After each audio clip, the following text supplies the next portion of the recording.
This year, the Honduran government has received two unfavorable international sentences due to demands of violations against the justice system and the right of the ethnic groups of the protection of their territory. This year, the Honduran government has lost two important cases in the Inter-American Human Rights Court. The first one was about 4 judges that were suspended for being against the 2009 coup d'etat that ousted President Manuel Zelaya, and the second case relates to the Garifuna communities that had been expelled of their territory for touristic projects. In both cases, the International Court has decided that the Honduran state abused its power.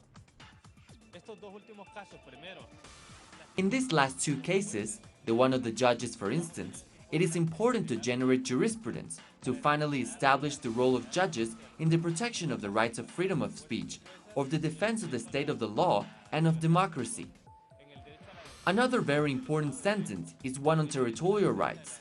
This will be one of the most important sentences of the Inter-American Human Rights Court because it has to do with the current situation of dispossession that people are suffering of their territory, their resources, of natural resources.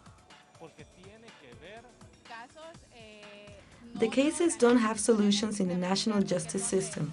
That is where they should be solved. People, groups, and communities have no justice in the country because, as we have mentioned, there is no efficient justice system, and therefore they have to go to international justice system, the Inter-American Court in the case of Honduras, and what the system does is opening lawsuits and doing the procedures based on legitimate demands from these groups, and as a consequence, we have what we expected, sentences that condemn the Honduran state.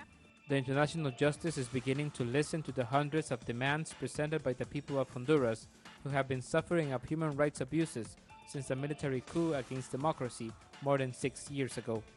Gerardo Torres, Telesur, Central America.